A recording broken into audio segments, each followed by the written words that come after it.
channel. So for today's video, sasabihin ko sa inyo kung ano yung 5 signs na ayaw sa'yo ng isang babae.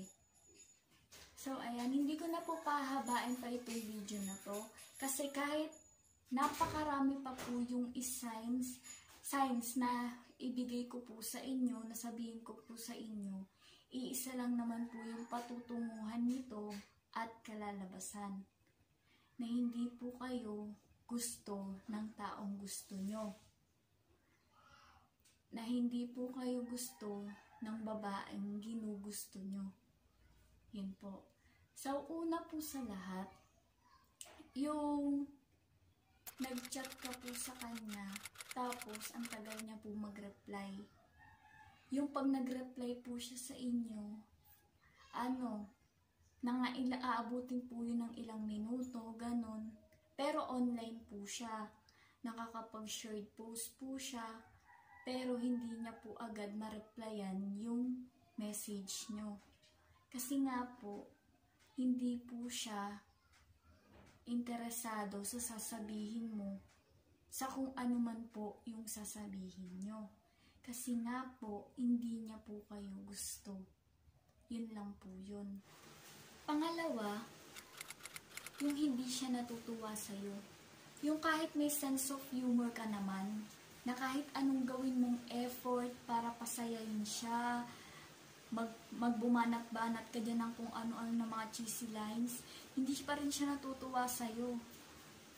Yung kahit anong gawin mo, ganon at ganon pa rin yung expression niya.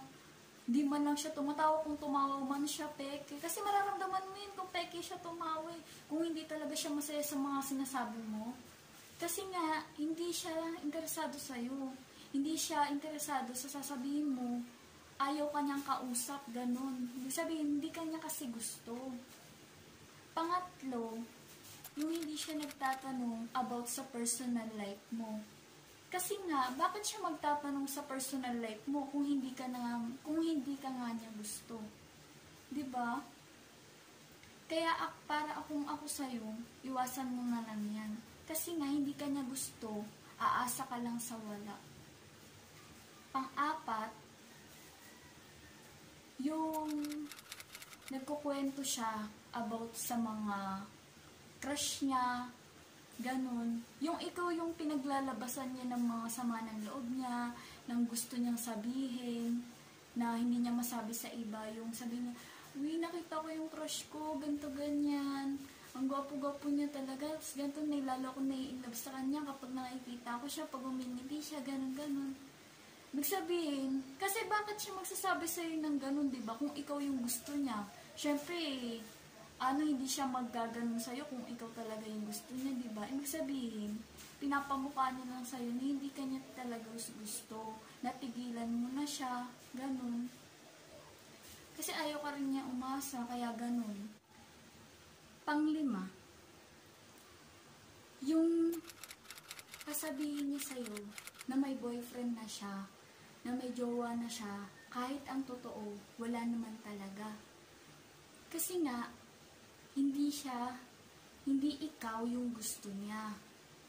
Hindi ka niya gustong makausap, hindi siya interesado sa'yo, kasi nga hindi ka niya gusto. Kaya magde-deny talaga siya, sasabihin niya, magsisinungaling siya sa'yo, sasabihin niya na may boyfriend na siya, may jowa na siya, kahit wala naman talaga, ganon.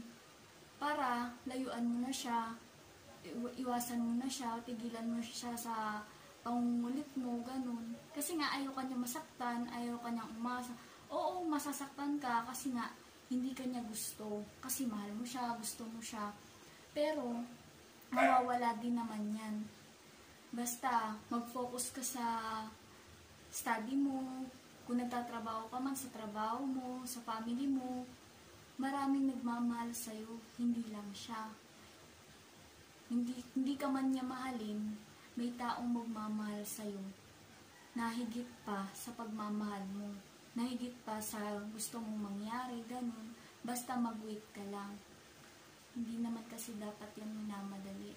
It takes time. Ginawa ko tong vlog na to, hindi para sa keme-keme lang. Ginawa ko to para advisean kayo na huwag kayong mag-i-invest ng feelings nyo sa maling tao.